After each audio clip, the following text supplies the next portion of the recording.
Bienvenidas y bienvenidos a ¿Qué ondas con la historia? Con ustedes están Sofía Córdoba Andrew Enríquez. y el día de hoy tenemos el honor y el placer de tener de invitado, nuestro primer invitado, al maestro Alfredo Ramírez, coordinador y docente de la licenciatura en Historia, el cual nos va a acompañar a desarrollar la temática del día de hoy. ¿Cómo se siente? ¿Cómo está? Hola, muy bien, muchas gracias. Saludos a todos los que nos miran y nos escuchan. Es un gusto para mí. Muchas gracias a YSUS y muchas gracias a ustedes por tenerme en el programa. Y nosotros creemos que esa temática no se podría desarrollar sin él y vamos a empezar con la frase de aquí no hay negros porque Martínez los prohibió. Una frase que creo que se ha mitificado en la sociedad salvadoreña hasta nuestros días, porque hay generaciones ya jóvenes, no tan jóvenes como yo, ¿verdad? Pero sí que tienen ese ideal de que Martínez hizo muchas cosas en El Salvador, entre malas y buenas, pero entre ellas mencionan que expulsó a los negros del país. Claro, bueno, muchos mitos, pero quizás los más digamos, sólidos, los que más he escuchado y los que más me han preguntado es, uno, en El Salvador no hay negros porque no tenemos costa del Atlántico, o sea, del Caribe, ¿verdad? Y dos, nos dicen que Martínez los expulsó. Bueno, ese mito, digamos, la documentación histórica siempre nos ayuda a aclarar estos puntos. Número uno, Martínez no expulsó a nadie. O sea, esa es la primera parte del mito que creo que vale la pena aclarar. No existió expulsión, o sea, no hay registro histórico, no hay memoria de grupos de personas africanas saliendo o afrodescendientes saliendo del país, ¿verdad?, por la frontera. Lo que existe es, en 1933, la Ley de Migración y Extranjería, que Martínez efectivamente sí construye y emite en esa época. Y en la ley aparece un artículo donde dice que se prohíbe el ingreso de personas negras, y ahí sí que un poco racista la ley, pero dice negras, ¿verdad? Negras, dice también que no permite gitanos, asiáticos también, creo. Asiáticos, judíos y turcos, ¿verdad? Entonces dice, claro, ustedes saben que los turcos hoy en día son una colonia bastante grande en El Salvador, que no solamente son de Turquía, ¿verdad? Incluso, ¿verdad?, el señor presidente actualmente es descendiente de palestino. Cierto. Hemos tenido presidentes en el pasado también que han sido de descendencia palestina, así que no es cierto que por la prohibición de Martínez no existen estos grupos humanos en el país. Y de hecho, con eso hacen ver que no hay, o sea, que no existen, que no hay. Y yo me he topado en las redes sociales, o sea, como les menciono, no soy tan viejo tampoco, pero uso TikTok. Entonces, en TikTok me he topado con personas afrodescendientes mostrando y haciendo TikTok y le preguntan, ¿de dónde eres? Y del Salvador. Y no, es que en El Salvador no hay gente así.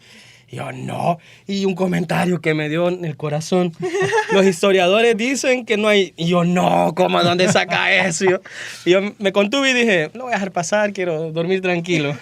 Y justamente ese tipo de comentarios y ese tipo de carencias nos llevan a ignorar la riqueza cultural y étnica de la que estamos compuestos todos. Y justamente uno de lo que hablábamos en los capítulos anteriores es de que no únicamente estamos construidos a partir de una mezcla de español e indígena, sino Exacto. que venimos de una mezcla de muchas más personas, de muchos más lugares.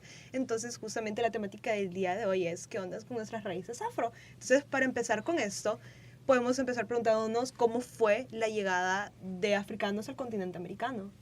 Bueno, muy bien. En la licenciatura en Historia tenemos ya 10 años de estar dando una materia que se llama Diáspora Africana. Y mucha gente me pregunta, ¿por qué das esa materia si en El Salvador no hay negros? Clásico. Entonces, hemos tenido la suerte de que mucha gente que no sabía que era afro se dio cuenta en la materia, ¿verdad? Hicieron su árbol genealógico de puro interés y se preguntaron por qué soy colocho, por qué soy moreno, ¿verdad? Porque tengo estas características físicas que no son indígenas ni europeas. Y ha sido una experiencia muy bonita porque más allá de que la gente se puede identificar como afro, aprendemos de una dinámica histórica que es global, digamos, por su propia forma en la que se desarrolla, ¿verdad? Y es justamente la diáspora. La diáspora es un movimiento migratorio donde las personas son desplazadas de su lugar de origen por un evento traumático. En este caso, creo que es uno de los eventos traumáticos más graves de la humanidad y es la trata de personas. Sí. Lastimosamente, durante el siglo XV y XVI, los portugueses y los españoles empezaron a comerciar con personas. América, en el siglo XVI, llegaron los africanos a través del tráfico de esclavos portugués y los portugueses los traían a los puertos, principalmente en América Latina, principalmente a Veracruz y a Cartagena de Indias. Oh. Esos eran digamos, los puntos de entrada, aunque también en Centroamérica en concreto tenemos Trujillo y después Omoa, que son los puertos hondureños a través de los cuales llegaban estas personas. No solamente hubieron ese tipo de esclavos, digamos, eso es como un poquitito más tarde en el siglo XVI, pero en el mero momento de la conquista, digámoslo así, lo que va a llegar son los criados o los esclavizados que traen los conquistadores españoles. O sea, junto con los españoles ya viene la población afro. Y lo que pasa es que las fuentes no se les ha preguntado a las fuentes más bien sobre ese punto, ¿no? Oh. Entonces encontramos dibujos, por ejemplo, en algunos documentos de la colonia muy tempranos, donde aparecen dibujadas las personas afro. El lienzo de Quaquechola, que ya lo hemos mencionado, es uno de esos. Hay una persona negra ilustrada en eso. Y justamente es otro elemento que no se suele tomar en cuenta y que nosotros ya hemos hablado de cómo fue que esas personas también fueron parte de la conquista y que ellos están siendo parte del continente y lo que está sucediendo acá desde las épocas más tempranas de la conquista. Entonces es un factor que no se suele tener en cuenta y que muchas veces, como decimos, a las fuentes no se le ha preguntado y no se suelen sacar esas perspectivas. Y es parte de los puntos de el papel que ellos tienen y el papel que no solo juegan durante la conquista, sino que vienen jugando durante todo el tiempo colonial y la importancia que ellos tuvieron. Incluso creo que en la literatura salvadoreña está reflejada bastante esa herencia afrodescendente porque se menciona Júpiter, no sé si lo han leído. Júpiter es una muestra de esa herencia y pues a pesar de que es una novela, pues nos muestra a un esclavo el cual está siendo educado por un prócer, etcétera, etcétera. Se los recomiendo si no lo han leído. Pero vemos que hay, o sea, que existe en el imaginario salvadoreño de los escritores de esa época, que existieron personas negras en el país. Entonces siento que a veces solo se llegan hasta Martínez y de Martínez para abajo no hay. Entonces, y de Martínez de antes de él que si tampoco. fuera borrón y cuenta nueva. Sí. O sea, y no es así. O sea, en El Salvador hubo personas negras y hay personas negras. Obviamente ya con los años muchos de estos rasgos probablemente se han difuminado entre de las muchas combinaciones de las que estamos conformados, pero inclusive ya comenzándole a poner ojo a lupa, comenzamos a hacer nuestras comidas, ciertas tradiciones y uno dice, hey, eso no es de acá, esto viene de África. Ciertas cosas hacen nuestro lenguaje que son parte de esta herencia. La sopa de pata, hoy, me acuerdo, voy a mencionar la sopa de pata porque hoy estaba haciendo sopa de pata una tía, por cierto, saludo. Y creo que la sopa de pata es como una herencia gastronómica, ¿verdad? Sí, de hecho, bueno, en El Salvador todavía no hemos hecho esos estudios, es una materia pendiente todavía, una investigación pendiente, pero en el Caribe y en otros lugares de América Latina sí se ha hecho investigación sobre los famosos guisos, aunque sí hay una, digamos, evidencia de que los guisos probablemente llegan desde la península ibérica porque los españoles solían comer y suelen comer guisos, ¿verdad? Hasta el día de hoy, que nosotros llamamos sopa, ¿no? En el Caribe y en la región latinoamericana sí se ha empezado a ver. Lo curioso es que Guatemala, El Salvador y Nicaragua sí reportan la sopa de patas o sopa de mondongo. Y por cierto, yo siempre pensé que era de pata de pollo y nunca la vi en las patas de pollo y de ahí me dijeron, no, es pata de res. Entonces uno lo empieza a pensar, digamos, en una perspectiva más histórica y se da cuenta que realmente la sopa de patas se construye o se cocina con los restos que no se usan de la res, es decir, la pata, el nervio, la panza, que normalmente los españoles no consumen ese tipo de comida. ¿A quién le queda esta comida? A la servidumbre, es decir, a los criados o a las personas esclavizadas que trabajan con ellos. Entonces de ahí viene esta idea también, por ejemplo, de los plátanos fritos, las papas fritas, que son como típicas en El Salvador, sí. La yuca frita. Si está frito, probablemente es afro, ¿verdad? ¿Por qué? Porque los indígenas no ocupan aceite. Exacto. Y aquí pues vamos a pasar también a este segmento de cuál es la situación postconquista y durante la colonia. Y para eso pues tenemos acá que en febrero de 1548 vecinos de San Salvador envían al Consejo de Indias una solicitud para el uso de indígenas en actividades para las cuales les estaba prohibido servir. Entonces, a partir de la implementación de las leyes nuevas u ordenanzas de Barcelona de 1542, en esas mismas se escribían, negros hay pocos y esos son necesarios para las minas de oro y plata. Así es. Entonces, también vamos viendo cómo es este papel que están jugando los negros durante la postconquista, ya la colonia, y pues ya lo que se viene después, que sería la resistencia y el cimarronaje. Ujú. Bueno, sí, efectivamente, hacia finales del siglo XVI se prohíbe, por ejemplo, en el caso de San Salvador, que es la principal provincia productora de añil en América, ¿verdad? Además del mejor añil del mundo, y no lo digo yo, sino que lo dicen las fuentes, ¿verdad? No es patriotismo, no me malinterpreten. Ya hablamos de eso. Pero sí es importante, digamos, señalar esto, porque la población indígena ha sido diezmada por las enfermedades y por el trabajo forzado. Y esa es una realidad. O sea, alrededor del 70-75%, algunos estimados son incluso más altos, de la población indígena muere entre 1524 y 1550. O sea, es increíble la cantidad de personas indígenas que fallecen en esa época. Entonces, ¿quién los va a reemplazar? Bueno, obviamente mano de obra esclavizada, ¿verdad? Su descendencia. Y a finales del siglo XVI, que se da el primer auge del añil, empiezan a contratarse ya personas afro en mayor cantidad. Según el alcalde de San Salvador, Pedro Aguilar Lazo de la Vega, para 1600... más o menos 1610, 1615, han llegado alrededor de 2.000 personas africanas esclavizadas provenientes de la región de lo que hoy en día es Guinea y, bueno, esa región le llaman hoy en día, se me ha olvidado ahorita, Senegambia. Sí. Que justamente es un factor que la gente no suele tomar en cuenta cuando se habla del tema de la colonia. Siempre se suele referir como de ellos vinieron y nos hicieron esclavos. Que bueno, a mí nadie me hizo esclavo, pero bueno. Se habla de que los indígenas entraron en una situación de esclavitud y como tal, no es que se les haya esclavizado porque no se contemplaba como esclavitud, sino que se entregaban como tributo. Y no era la misma situación, por decirlo así, digámoslo en términos modernos, como no era la misma situación jurídica. Entonces, quienes justamente en 1548 surgen lo que son las leyes nuevas, que son leyes que vienen a dar cierta protección a los indígenas. Exacto. Porque pues se dieron cuenta que en el continente americano se estaban cometiendo muchas cosas en contra de esa población y básicamente estaban muriendo. Entonces se les protege. Entonces, ¿quiénes se van a encargar de hacer todos esos trabajos? Pues lastimosamente todas esas personas africanas en situación de esclavitud que comienzan a llegar al continente y son ellos los que comienzan a mover todo ese sistema. Justamente investigando un poco acerca de la producción añilera, yo descubrí también, hablando de esto de descubrir raíces afro, toda mi familia, lo crean o no, por cómo me puedo ver, toda mi familia es muy colocha, mi hermano, si se deja el cabello largo, él es casi afro. Entonces, todos decimos, ¿de dónde esto? ¿Dónde esto? Veo fotos de mi abuelo también, cabello súper, súper afro. Entonces, la familia de mi abuelo, ellos son de Chinameca. Leyendo, investigando un poco para ese capítulo, me vengo a dar cuenta que en Chinameca hubo mucha producción añilera.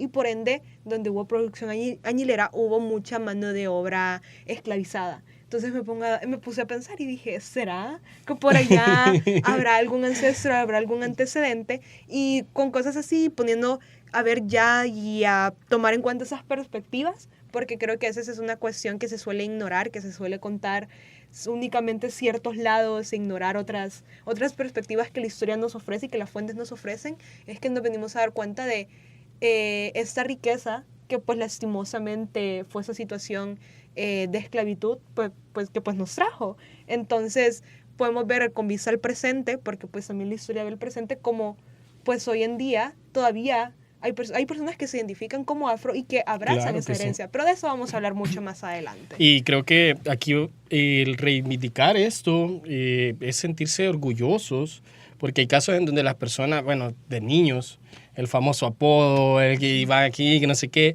incluso conozco personas que su pelo es afro, pero que ellas antes se lo planchaban, hijuela. Pero ahora no, ahora se sienten orgullosas y es que así tiene que ser, o sea... Es algo que ha venido pasando, siento que muy recientemente. Sí. Creo que tal vez la pandemia impulsó eso de que los salones cerraron, pues ya no se podía hacer actualizado. En mi casa pasó, pues ya no se mi mamá no se podía ir al salón a hacerse su alisado, entonces ¿qué pasó? Fue como, bueno, me voy a tener que cuidar los colochos. Oh. Y hay tal vez ustedes, pues no sé si qué tanto le conocerán al mundo de la belleza, pero está el Curly Girl Method, que son el uso de ciertos productos para cuidar los rizos y abrazar estos rizos. Y pues al final... muchas a veces de esas características físicas que nosotros tenemos son tal vez herencia de nuestros abuelos, de mucho más atrás, Claro entonces que sí. son un reflejo del pasado en nosotros. Es un poco romántico, tal vez se esté romantizando, pero siento que son de esas herencias que últimamente se están comenzando a ver y por eso creo que también es bastante importante que se hable del tema. Y hablando de resistencia, algo que también no muchas veces se suele hablar es del tema de la resistencia y el cimarronaje que existió en el país y que pasó. Ujú. Bueno, en ese sentido, digamos, justamente está ligado a esto que mencionaba de la gran cantidad de población afro que llegó a San Salvador, pero también a otras regiones de Centroamérica. Guatemala era un centro de comercio muy grande y entre el comercio obviamente también se comerciaban personas esclavizadas. Entonces, San Salvador era uno de los principales compradores de estos trabajadores en Ciudad de Guatemala. Esto lo maneja la historia de Robinson Herrera desde los 90 que escribe sobre estos temas, lastimosamente solo en inglés, no se conoce en español. Pero en el ámbito de la resistencia, algo que a mí me sorprendió mucho es que se habla del fenómeno del cimarronaje. ¿Qué es un cimarrón? Los españoles, de una herencia, digamos, francesa, marronage es la palabra en francés que se refiere a la gente marrona o café, ¿verdad? Y de ahí, pues, también aparece después la palabra cimarrón, que es normalmente el ganado que se escapa. Entonces, los españoles le empezaron a llamar a los esclavizados, ¿verdad?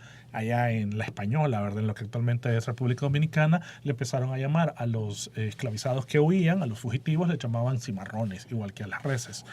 Entonces, en El Salvador, a mí algo que me pareció súper extraño era que existiera uno de estos, y de hecho uno de los más grandes que ha existido. Entonces, en 1620, alrededor de 1620-22, se empezó a construir un cimarronaje en lo que hoy es la Reserva Forestal La Joya, en el departamento de San Vicente, muy cerca, digamos, casi que al este del volcán de San Vicente, justo en la orilla del Lempa. Entonces, durante algunos meses, muchos esclavos empezaron a huir de las haciendas de Apastepeque, Tecoluca, Zacatecoluca, y se fueron a vivir a la montaña. En esa montaña, en medio de la vegetación y todo esto, los españoles se empezaron a preocupar y dijeron, bueno, estos en cualquier momento se sublevan y nos matan. O sea, ellos son varios, Son un montón. más de 100, 150. Son más que nosotros.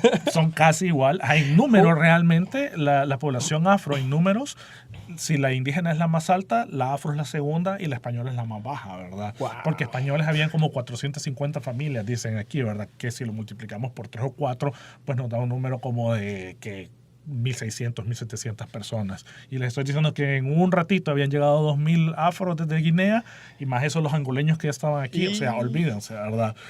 Los españoles decían esto es receta para el desastre. Entonces mandan a un capitán español a que destruya el cimarronaje. Y justamente en estos días hemos estado revisando sus documentos con algunas organizaciones afro en el país, Afros y Azul Originario, ¿verdad? Ambas organizaciones de afrodescendientes en el país. Saludos. Sí, un saludo. Y bueno, ahí lo que hemos descubierto es que el 1 de diciembre de 1624 se reunieron más de 100 personas esclavizadas que habían huido y llegaron a las haciendas de esa región, de lo que hoy es San Vicente, ¿verdad? Y llamaron a otros para que se unieran a ellos y se fueran al cimarronaje. Después de eso, entre el 16 de diciembre y el 26 de diciembre de 1624, los españoles se meten a la montaña y hacen un ataque militar de varios días, hasta que destruyen el cimarronaje, matan a sus líderes. Por cierto, su líder principal se llama Antón Largo, y me supongo que Antón porque es un nombre muy común entre los portugueses y Largo porque ha sido muy alto, ¿verdad? Los terminan colgando, ¿verdad? Y bueno, hay otras cosas terribles que los españoles hacen con ellos, ¿verdad? Incluso se habla de cabezas en estacas puestas en las plazas centrales, o sea, una cosa horrible que termina sucediendo. Y bueno, la resistencia también es mucho más grande, o sea, es un acto de la cotidianidad. Tal vez a futuro podemos hablar un poco más de todo eso, pero sí, digamos, atacar, por ejemplo, trabajar poco, huir, robarse las herramientas, burlarse del dueño, ¿verdad? Ese tipo de cosas siempre es parte de la resistencia. Sí, bueno, y creo que ya teniendo en cuenta como lo que pasaba post-conquista y en la colonia, creo que algo que va a marcar la situación de los esclavos o de la esclavitud de los negros acá serían la Constitución de Cádiz, la Corte de Cádiz. Creo que cambia bastante esta situación. Y recordemos que también en diciembre de 1823 José Simeón Cañas insta la liberación de los esclavos. O sea, Dato curioso, el próximo año, 2024, van a ser 400 años del cimarronaje, ¿verdad? Del marquesado, porque esa se llama, es la montaña del marquesado donde se da el cimarronaje. Van a ser 400 años de la montaña, del cimarronaje del marquesado y 200 años de la abolición de la esclavitud. O sea, son dos eventos el próximo año sobre el tema afro súper importantes. Así que bueno, sí, efectivamente, en diciembre, el 31 de diciembre del 23, José Simeón Cañas pide la libertad de los esclavizados negros, ¿verdad? O sea, africanos, no son indígenas, vale aclarar eso. Y en abril, el 17 de abril de 1824, se da ya la ley de abolición de la esclavitud en toda Centroamérica, siendo una de las primeras 3 en el mundo, ¿verdad? Wow. Antes que Estados Unidos, antes Sí. que Inglaterra, antes que, bueno, un montón de países europeos. wow. Y creo que Es, justamente también para entender cómo, porque no fue simplemente de nos hicimos buena onda y esto surgió, sino de que hay un antecedente mucho más antiguo de cómo esa población pues va, por decirlo así, evolucionando en cuanto a qué tan parte son. Comienzan a surgir esos grupos ya de ladinos, que si no estoy mal es ya esa conformación de el hijo de una persona blanca y una persona negra, entonces esa persona ya es un ladino libre porque ya no nace bajo ese cargo de esclavitud, ya no va sobre esa situación de esclavitud, entonces comienzan a ser grupos grandes, también ya personas negras comienzan a conformar milicias, comienzan a tener papeles, más participación, que acá un dato curioso, que si son un poco friki de videojuegos y les gusta mucho Uncharted como a mí, que es uno de mis juegos favoritos, acá en el país hubieron ataques piratas en las que las milicias pues tenían que responder, y acá las milicias no se imaginen un ejército, era algo un poco más o menos que daba para defenderse, pero nos defendimos, y dentro de esos grupos estaban las compañías de pardos, que eran grupos de milicias conformadas por personas negras, e inclusive se puede encontrar también referidos como pardos en la lucha de independencia de Argentina. Había una liga únicamente de pardos, que eran personas negras, que eran únicamente una milicia especializada solo de negros. Entonces, ya podemos ver ya casi que a nivel iberoamericano, cómo la persona negra comienza, pues, lastimosamente a ser parte de la sociedad hasta ese momento, porque ya comienzan a ser personas ya con una condición de libertad. Entonces, ya no es que de un día para otro hayan dicho, bueno, somos buena onda y acá todos somos libres, que la libertad también, cuando hablamos de esos conceptos, imaginémonos los contextos, eso pasó hace ya un puño de tiempo, y que todos esos o sea, la verdad, y que todo esto, lo que nosotros conceptualizamos como libertad, como ser parte de un país, como ser un ciudadano, son conceptos que ellos no tenían igual de claros como los tenemos nosotros. Entonces, justamente con ese proyecto de una nación, porque veníamos de toda la vida de pues no tener muy bien definido si éramos españoles, de la nada pues nos dicen que somos unos 2 años mexicanos, y después que no son mexicanos, porque esos son temas que podemos hablar, como por un rato fuimos mexicanos, claro, y después nos dijeron, miren, ya no, ahora son centroamericanos, y ahora no, ahora son salvadoreños. Entonces, en esta búsqueda de conformar esas identidades y de crear pues este arraigo, ese proyecto de nación, es que surgen esos proyectos de ley, que pues al final sí son beneficiosos, pero surgen bajo todo este contexto que se tiene de pues toda esta evolución de cómo lastimosamente tomó tantos años que estos grupos fuesen considerados partes de la sociedad. Y aún así, que haya pasado todo este tiempo, lo que mencionaba Alfredo es importante, de los primeros 3 en el mundo, de decir ya abajo la esclavitud. Bueno, no fue que sacaron carteles, vaya abajo la esclavitud y abajo todo eso, ¿no? Pero ver cómo se van desarrollando y los van incluyendo, y después ya con la modernización, ya la construcción del Estado, centralización del poder, ya nos hacemos todos un puñito y todos somos salvadoreños. Creo que ahí es donde a veces está el error de no decir todo lo que conforma ser de este territorio, el cual llamamos El Salvador todo ahora. Lo que nos llevó a ser el punto en el que Ajá. somos parados hoy en día. Exacto. O sea, para entender el suelo donde estamos es de ver todo lo que ha pasado, después cómo esas personas llegaron en esa situación precaria al continente, cómo fueron evolucionando, que creo que al final nunca terminé de desarrollar mi punto, pero cuando hablaba de los piratas, hubo un ataque a ese pirata famoso, Drake, que en el videojuego de Uncharted es el bisabuelo de Nathan Drake, el protagonista. Sí. Acá hubo un ataque pirata de ellos, y las milicias negras eran parte de ese grupo que defendió los puertos salvadoreños.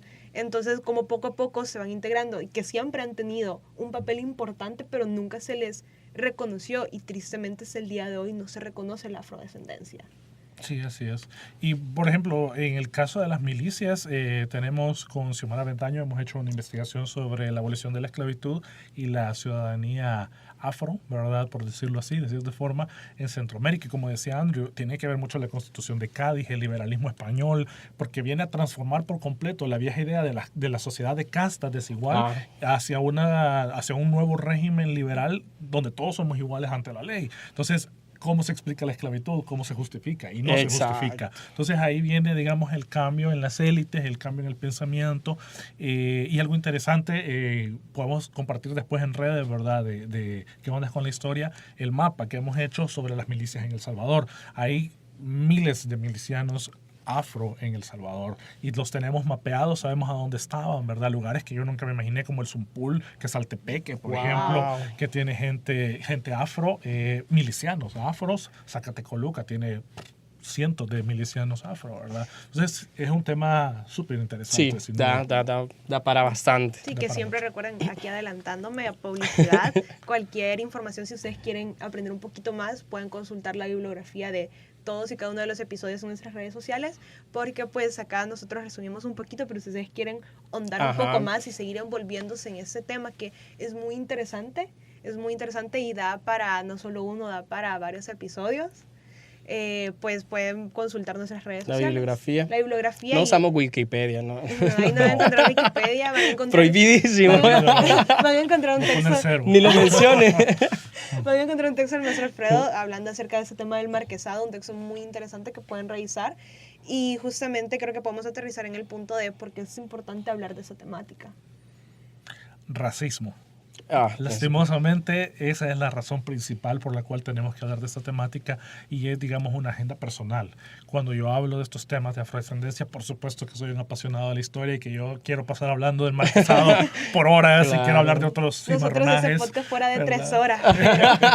Pero también tenemos que llegar al punto donde la historia se vuelve realidad y es el presente, ¿verdad? Y el futuro. Entonces yo creo que en El Salvador, lastimosamente, somos una sociedad que estamos muy poco acostumbrados a las diferencias. Somos poco tolerantes a las diferencias. Entonces, cuando nosotros vemos a una persona afro, cuando vemos a una persona con el pelo muy, muy colocho, cuando vemos a una persona de piel muy oscura, nos los quedamos viendo, los señalamos, asumimos que son panameños, y cubanos, ni disimulan. No disimulan, es una vergüenza. O sea, la gente pasa una pena, una vergüenza ajena cuando la gente se le queda viendo, lo señalan y al final llegan y le dicen, ¿y este negrito qué anda haciendo por aquí? ¿Verdad? Y es terrible. Visitando el país, ¿no? Si yo soy...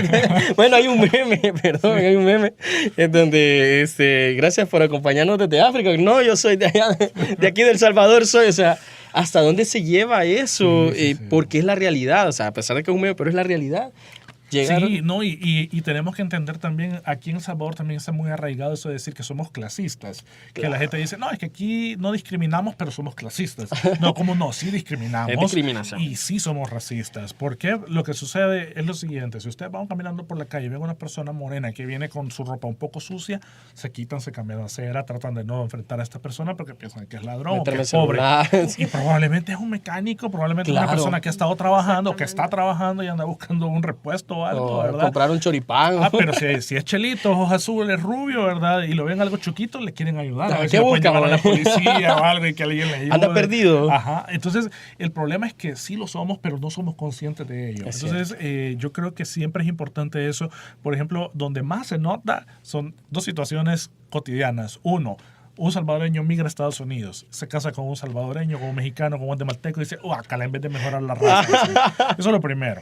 Es ultra racista eso. Y número dos, cuando un niño nace, la gente quiere ir a ver al niño y lo van a ver y salió moreno y dice, ¡ay, qué gracioso el niño! ¡Ay, miren, bien colochito, que no sé qué! Pero si sale blanquito, rubiecito o con ojos de color, es una belleza ese niño, qué barbaridad. Esa niña parece una muñequita. Entonces, eso es racismo. Eso es racismo. Entonces, aquí en El Salvador tenemos que ser bien conscientes que somos racistas, que no estamos apoyando la multiculturalidad ni la interculturalidad y es una agenda pendiente, ¿verdad? Entonces creo que ese es el punto esencial a discutir en el proceso. Sí, creo que algo que yo últimamente he estado leyendo un poco en redes por una polémica que surgió que involucra un podcast muy famoso. Ojalá Ay, nosotros pensaba nunca que nos nosotros. pase. Ojalá Ya me nunca nos olvidé. pase. No me enteré de Pero eso. es el tema esto del racismo y es justamente muchas personas afro comenzaron a hablar desde la perspectiva de esa polémica de ellos, a decir, el reconocer el racismo no te hace una persona mala. Si reconoces tu racismo, no. Claro. O sea, es lo contrario. Te hace una buena persona porque te estás autocuestionando el decir,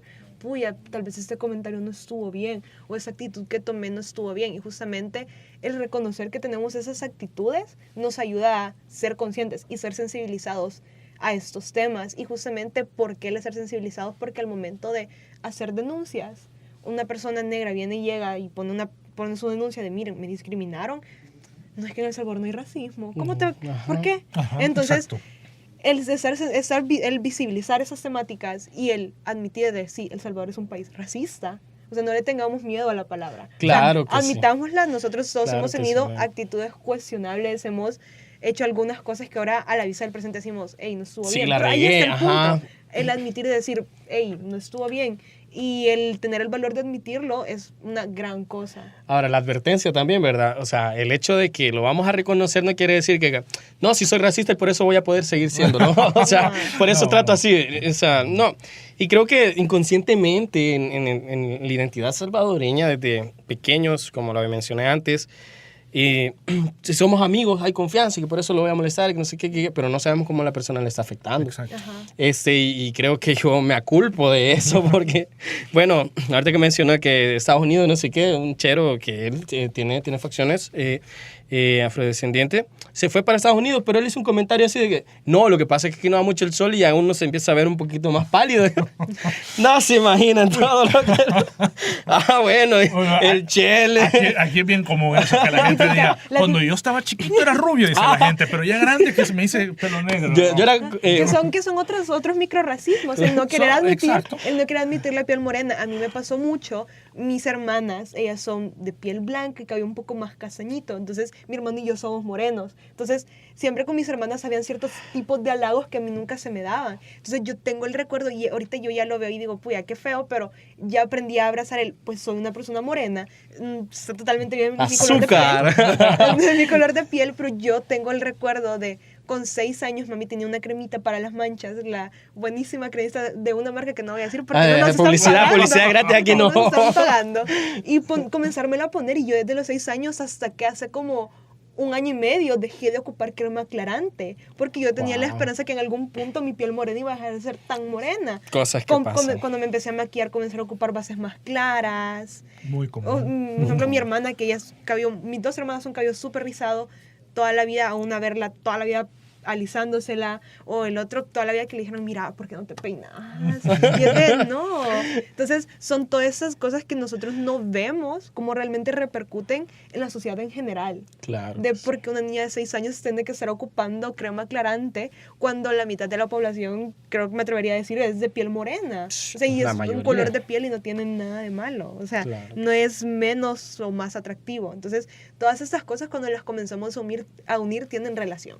Exacto. Exacto. Y Hay es por que- eso que es importante hablar de Hay que todo sentirse eso. orgullosos, la verdad. O sea, ya dejemos esa de que yo antes tenía ojos claros, pero tomo mucha Coca-Cola, mucho café, ¿verdad? Entonces, y sentirse orgullosos. O sea, ahora cuando ustedes compren una tostada en la Coster, porque la mayoría lo hacemos, es algo que nos dejaron, una herencia.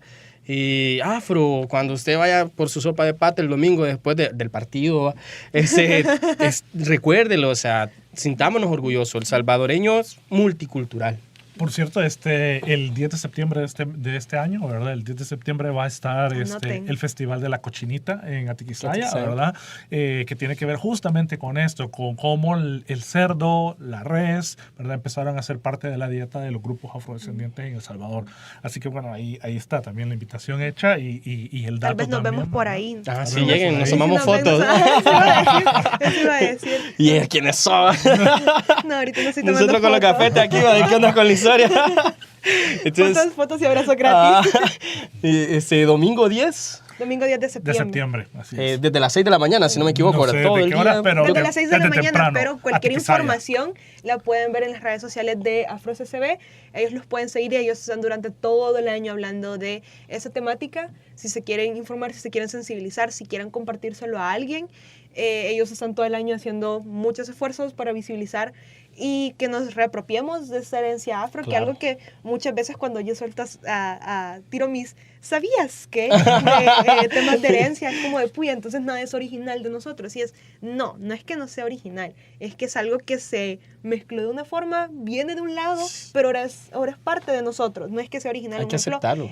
cuando nosotros vemos, por ejemplo, con los mexicanos se ve el traje del mariachi, ves el traje de los toreros. Como que hay un familiar, vemos nuestro traje típico y vemos el traje de las sevillanas. Entonces no es que no sea nuestro, es que simplemente nos llegó otra mezcla y Somos pues el ahora es resultado, ajá, somos el resultado de ese nuestro. choque de Somos, culturas. somos una cultura global. Y hay que Exactamente. aceptarlo. ¿verdad? Exactamente. Sí, entonces creo que dentro de las conclusiones del día de hoy podemos decir de que podemos hablar de afrodescendencia desde casi el inicio de la conquista. Ellos han sido parte de todo este proceso que nos ha llevado a estar aquí el día de hoy. Y es importante tenerlo en cuenta y que pues lastimosamente la situación en la que llegaron al continente fue una situación de esclavitud que con el paso de los años, muchos años, fue cambiando y su situación dentro de la sociedad fue cambiando, pero aún a las vistas del presente es una situación que puede mejorar y tenemos Claro que sí. reconocer nuestro racismo y pues ver cómo no seguir repitiendo estos patrones. También dejarlo muy en claro y repetirlo siempre, Martínez no echó a nadie. Martínez, No echó a nadie. el general Martínez no echó a nadie por culpa de él. No, eso no fue así, así es que están las fuentes, nos lo dicen y vayamos rompiendo con esos mitos. Creo que el capítulo anterior rompimos con algunos cuantos y ahorita seguimos así, pero eso es la historia, contar pues lo que ha pasado, lo que la fuente nos está diciendo y no caer en algo que no es. En una especie de teléfono descompuesto Ajá. histórico. Cabal. Así es. Entonces, esto fue ¿Qué ondas con nuestras raíces afro? Los invitamos a que se mantengan en tanto de hoy sí todas nuestras redes sociales porque ya tenemos Instagram, Facebook y TikTok como @qué onda con historia, ya sin el guión bajo porque ya recuperamos nuestro nombre sin el guión bajo y obviamente estar súper atento de todos los medios de difusión de la YSUE, su radio universitaria. Entonces será hasta la próxima. Yo soy Sofía Córdoba. Alfredo Ramírez, Y André Enríquez. Y recuerden, quien no conoce su historia, Está destinado a... no conocer su herencia. su herencia.